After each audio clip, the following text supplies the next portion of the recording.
आदाब नाजरीन, खिता चनाब की खबरों पर मुश्तमिल आज का खबरनामा लेकर मोहम्मद असगर भट्ट आपकी खिदमत में हाजिर। खबरों की तफसील से पहले आज की शह सुर्खियों पर एक नजर। लॉकडाउन ने रोजगार छीन लिया, जो जहां कमाया वो वहीं रह गया। कास्तीगढ़ के सिक्योरिटी गार्ड नौजवान परेशान हाल। बैनुल अक़वामी नौजवान उर्दू स्कॉलर्स अंजुमन जम्मू कश्मीर शाह का इफ्तिताह कल होगा। कोरोना वायरस के चलते इफ्तिताही प्रोग्राम जूम ऐप पर होगा मुनक़द। 90 की दहाई में हथियार उठाए अस्करियत मखाली ऑपरेशनों का हिस्सा बने, लेकिन वीडीसी मेंबरान का मुस्तकबिल मखदूश क्यों। और डोडा में ट्रैफिक कानून की खिलाफ वर्जी करने वालों के खिलाफ ट्रैफिक हुकाम की वक्फा से कार्रवाइयां जारी।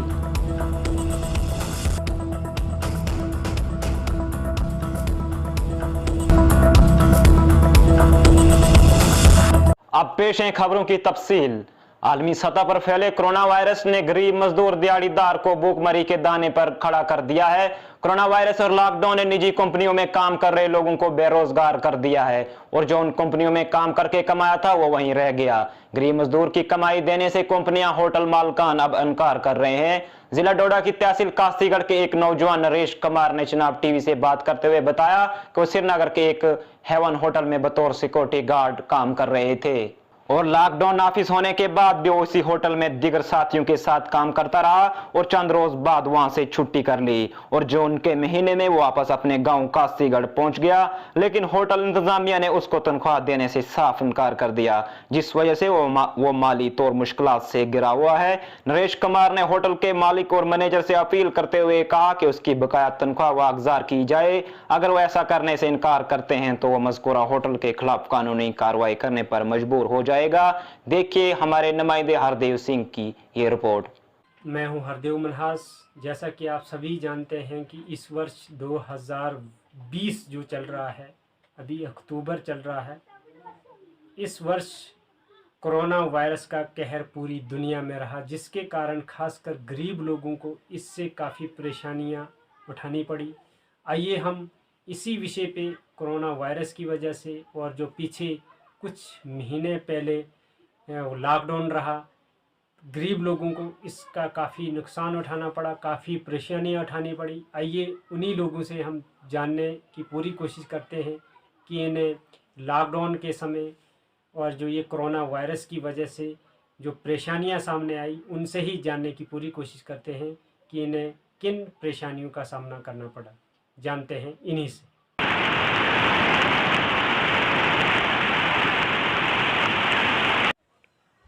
बताएं नरेश कुमार जी, आप क्या कहना चाह रहे हैं? आपने कहीं एक होटल में श्रीनगर में काम किया, कोरोना का कहर पड़ गया, और आपको किन मुश्किलातों का सामना करना पड़ रहा है, और क्या परेशानियां आई आपको जो आज आप हमारे साथ शेयर कर रहे हैं?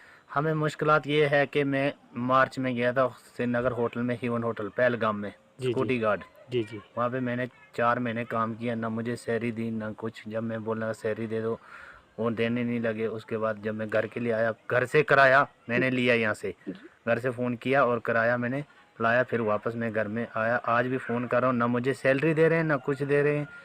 क्या करूँ मैं आगे? सर आप मुझे बताएं कि आप कब वापस आए वहाँ से? मैं 12 जून को आया हूँ वापस। जी। कितने महीनों की आपको सैलरी नहीं दी? ये है होटल का क्या नाम था? हेवन होटल पहलगाम, आद कंपनी। अच्छा, हेवन पहलगाम है। हाँ जी। अच्छा, कितने महीनों की सैलरी आपको नहीं दी? मेरे को मिली एक महीने की दी 9,000 रुपया, और उसके बाद 4500 रुपया एक मिली। उसके बाद मेरे को नहीं मिली है सैलरी। 3 महीनों की मेरी सैलरी 17,000 कुछ बैलेंस है, वो दे ही नहीं रहे अब। 17,000 बैलेंस है? हाँ जी। तो मतलब 17,000 बैलेंस है। हाँ जी।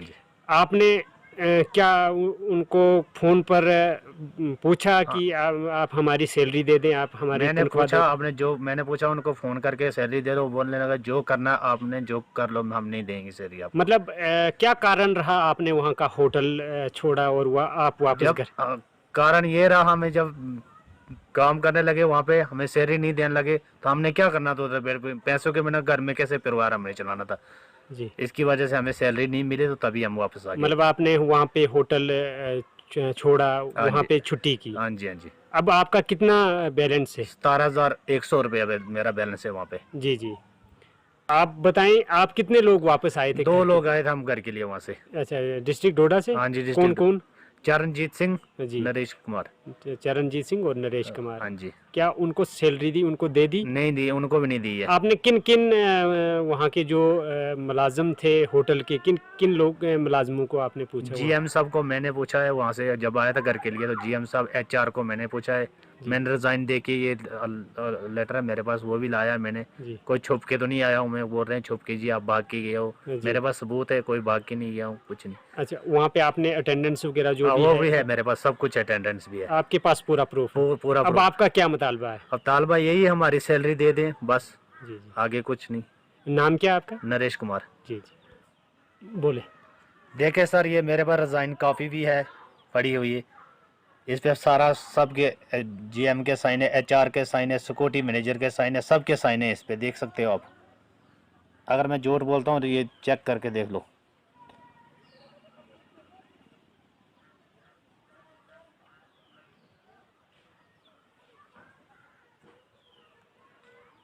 यही गुजारिश है मैनेजर से और एमडी साहब से, हमारी सैलरी जो भी बनती है हमारी वो दे दें।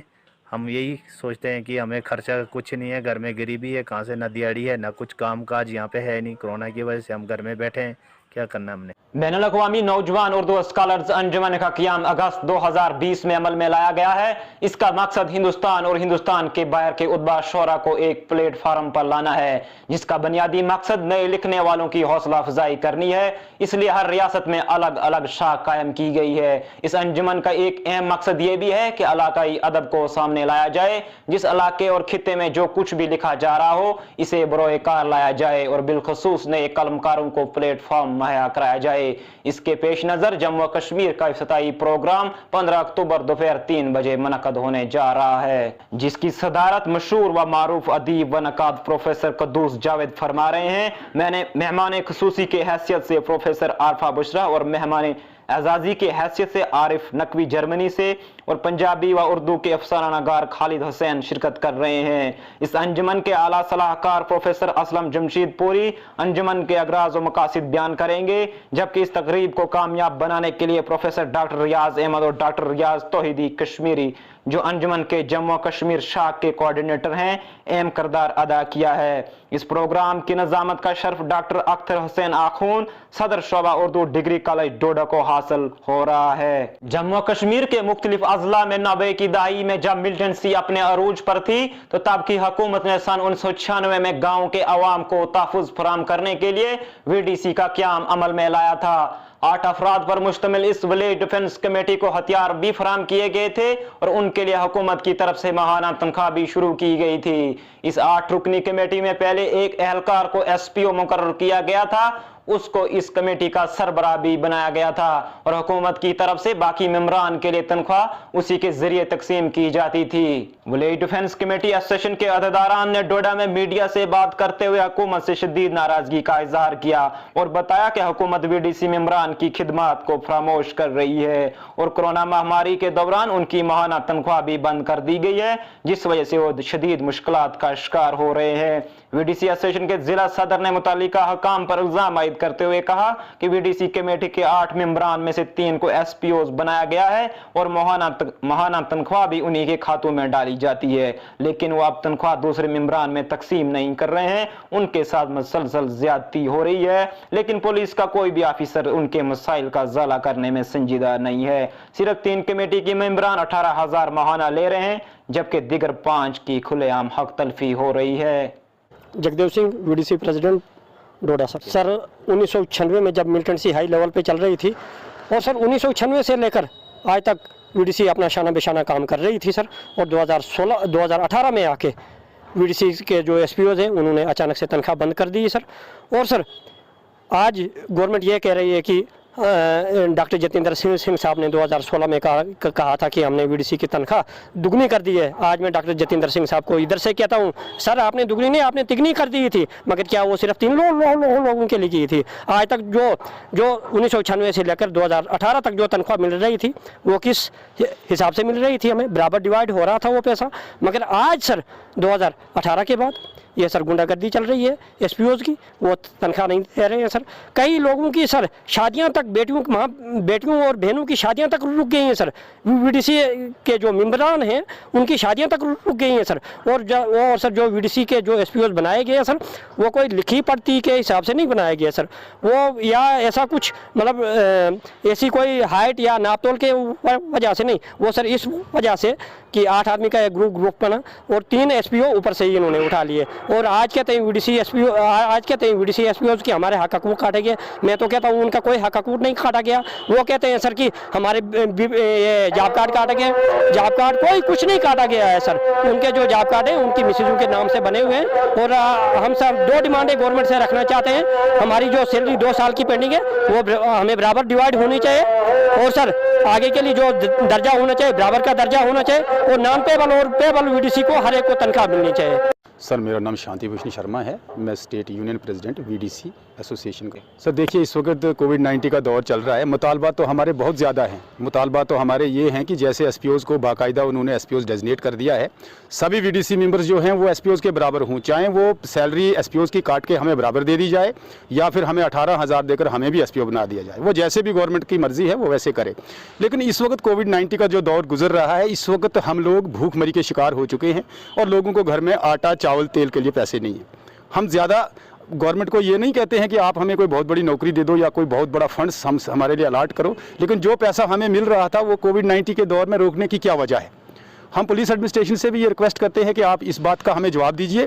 और हम माननीय अपने रविंदर रैना जी हमारे स्टेट प्रेसिडेंट हैं, हमारे बीजेपी के जितने भी जो हमारे डेलीगेट्स हैं, हमारे परिहार साहब हैं स्टेट वाइस प्रेसिडेंट हैं, हम उनसे भी रिक्वेस्ट करके ये विनती करते हैं कि क्या यही समय था आप लोगों को इन गरीबों को धोखा देने का। और अगर आपने इतना बहुत बड़ा ख्वाब हमें दिखाया था तो इस वक्त जो ये भूखमरी का शिकार वीडीसी वाले हो रहे हैं, तकरीबन 36,000 गाँव हैं, 36,000 लोग हैं जिनके चूल्हे बुझ गए हैं।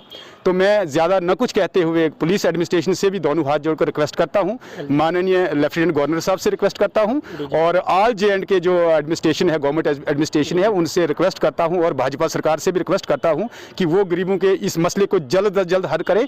नहीं तो ऐसा न हो कि इस कोविड-19 के दौर में ये लोग भूखमरी का शिकार हो जाएंगे और न जाने क्या कुछ करेंगे। न ये मजदूरी के काबिल रहे हैं, न ये लोग घर में खेती बाड़ी तो आप देख ही रहे हैं। सर इस वक्त हमारे मेन मुतालबात ये है कि हमारी सैलरी जो है जल्द अज जल्द हमारे अकाउंट में डाली जाए और हमारी पेंडिंग सैलरी जो 2 साल से है वो किसी भी तरीके से फिलहाल हमारे वीडीसी मेंबरों को दिलाई जाए ताकि वो अपना जो दवाई रोटी खर्चा है वो चला सके। जिला डोडा में ट्रैफिक कानून की खिलाफ वर्जी करने वालों पर ट्रैफिक पुलिस ने कार्रवाई करते हुए दर्जन के करीब गाड़ियों के अपने कब्जे में लिया और कईयों के चालान किए हैं। कस्बा डोडा में एक नाका के दौरान ट्रैफिक पुलिस के ऑफिसर ने बगैर हेलमेट मोटरसाइकिल चलाने वालों को चालान के साथ कई मोटरसाइकिलों को भी सीज किया। मीडिया से बात करते हुए डीएसपी ट्रैफिक डोडा ने बताया कि उन्होंने ये नाका हेलमेट न पहनने वालों के खिलाफ शुरू किया था, क्योंकि कस्बा में अक्सर बाइक सवार ट्रैफिक कानून की खिलाफ वर्जी के मर्तकब पाए गए हैं और ये अमल आइंदा भी जारी रहेगा। उन्होंने नाबालिग बाइक चलाने वालों के खिलाफ सख्त कार्रवाई का अंदिया दिया है। सर बस यही कुछ पता ही नहीं, एकदम चाबी ले गए और क्या बोलते हैं मेरे को चालान दे दिया, आपकी बाइक सीज है। और नई बाइक कैसे सीज हो सकती है आप मेरे को ड्राइविंग लाइसेंस जो भी है सारा है सर। मैं खाना खाने के लिए जा रहा था, मुझे कुछ पता नहीं, मेरे को कुछ बोला इन्होंने न कुछ सर, बिल्कुल भी कुछ नहीं मेरे को बताया। बोल रहे हैं बाइक सीज, बाइक सर कैसे सीज हो सकती है आप मेरे को यही बताओ। अगर गाड़ी के डॉक्यूमेंट है, कोई चोरी की बाइक तो नहीं है सर। लाइसेंस डीएल दिया आपने? नहीं सर मेरे पास है ही नहीं अभी कुछ, मैं ला सकता हूँ। और इन्होंने मेरे को ये भी बोला आप कागज दिखाओ, इन्होंने मेरे को फड़का दिया सर, खाली फड़का दिया। आप मेरे को बोलो, हाँ मेरे को फड़का दिया सर। आपके पास कोई लेटर तो होना? हाँ सर है मेरे पास सब कुछ, मैंने रात को ही बाइक लाई मेरे पास। मैंने उनको ये भी बोला कि मेरे पास सब कुछ है सर। ट्रैफिक पुलिस का ये नाका जो आज है ये स्पेशली क्रैश हेलमेट को लेके हम कर रहे हैं आज। तो सिटी में वीएवर्स में हमें देखने को मिलता है कि काफ़ी बच्चे स्पेशली जुवेनाइल्स विदाउट हेलमेट और ट्रिपलिंग कर रहे होते हैं, तो उसी को कर्ब करने के लिए ये नकल गाए गए। सुबह अभी 50 चालान हो गए, तो 10 हमने बाइक सीज भी कर ली हैं, तो स्ट्रिक्ट एक्शन ले रहे हैं खास करके जुवेनाइल के अगेंस्ट। मेरा सभी डोडा के जो वासी हैं, डोडा के निवासी हैं, बहुत अच्छे लोग हैं। मेरी सबसे यही रिक्वेस्ट है, स्पेशली पेरेंट्स से रिक्वेस्ट रहेगी कि अपने बच्चों को जो भी 2 व्हीलर लेके बाहर आते हैं तो वो अपना हेलमेट यूज़ करें, विदाउट हेलमेट मत चलें। ये हेलमेट यूज़ में उनकी ही सेफ्टी है, पब्लिक की सेफ्टी है, डोडा वासियों की सेफ्टी है। अगर वो हेलमेट लगा के चलेंगे तो इसमें खुद भी सेफ रहेंगे और ट्रैफिक पुलिस भी परेशान नहीं करेगी, ना परेशान होगी। तो इसमें दोनों पार्टीज़ का फ़ायदा है। तो मेरी रिक्वेस्ट है सबसे, खास करके अपने जुवेनाइल बच्चों को बिल्कुल बाइक्स वगैरह मत दें। जुवेनाइल बच्चा अगर बुक होता है तो उसमें एक्ट में बहुत सख्त प्रोविज़न है, उसमें पेरेंट्स को 6 मंथ तक जेल भी हो सकती है। तो मेरी सबसे हाथ जोड़ के रिक्वेस्ट है कि जब भी आप बाहर निकलें आप अपना हेलमेट यूज़ करें। ये आप ही की सुरक्षा है, आपकी केयर है, आपके लिए बार बार कहा जा रहा है। बार बार हमने बोर्ड लगा के रखे हैं जगह जगह पे कि उसमें डायरेक्शंस दिए हैं कि आप लगा के चलें, अपने हेलमेट के चलें। विदाउट हेलमेट जो चलेगा उस पर एक्शन होगा। बट फिर भी कुछ लोग वायलेशन करते हैं और कुछ लोग कन्फ्लिक्ट पे आ जाते हैं। तो मेरी सबसे ये है कि इसमें ट्रैफिक पुलिस का कोई बेनिफिट नहीं है, ये आप लोगों की सेफ्टी के लिए और इसमें ट्रैफिक पुलिस के साथ कोऑपरेट कर रही है। Jammu Kashmir bank main branch Doda में लॉकडाउन खत्म होने के बाद भी बैंक सार्फिन की बैंक के बाहर लंबी लंबी कतारों का सिलसिला खत्म होने का नाम नहीं ले रहा है। आज भी बैंक के बाहर कतारों में लोग पाए गए जो पैसे लेने, कर्ज की अदायगी व दीगर किसी काम से डोडा के दूर दराज गाँव से आए हुए थे। वाज़ा रहे कि लॉकडाउन के दौरान डोडा में हजारों की तादाद में लोग बैंकों के बाहर कतारों में पाए गए थे, जिस दौरान कुछ लोग कतारों में इतने दूर होते थे कि बैंक के गेट तक पहुंचते पहुंचते उनके लिए बैंक के दरवाजे ही बंद हो जाया करते थे। बैंकों के बाहर लगी भीड़ में समाजी फासला को बरकरार रखने और चेहरे पर मास्क पहनने को यकीनी बनाने के लिए बैंक के बाहर पुलिस अक्सर तैनात रहती है।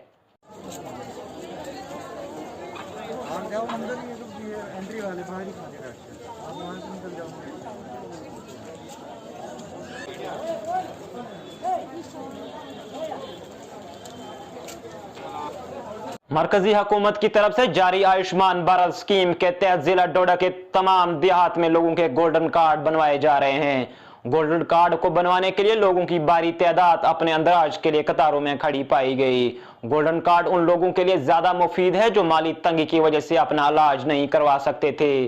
अब हुकूमत की तरफ से अवाम की तबी निगहदाश्त के लिए आयुष्मान भारत के तहत गोल्डन कार्ड तैयार किए जा रहे हैं, जिसके जरिए गवर्नमेंट लोगों को बीमारी से लड़ने के लिए माली इमदाद फराहम करेगी। इसी सिलसिले में जिला डोडा की तहसील कहरा पंचायत टांटना में गोल्डन कार्ड बनवाने का सिलसिला शुरू हुआ है, जहां बूढ़े बच्चे नौजवान लंबी लंबी कतारों में अपने अंदराज के लिए इंतजार में पाए गए और लोगों में गोल्डन कार्ड हासिल करने के लिए काफी दिलचस्पी पाई जा रही है। टांटना से देखिए हमारे नुमाइंदे शाह मोहम्मद की ये रिपोर्ट। तो नाजरीन, इसी के साथ आज की खबरों का शुमारा पहुंचता है अपने इख्तिताम को। अपने मेजबान को दीजिए इजाजत। खुदा हाफिज, आदाब।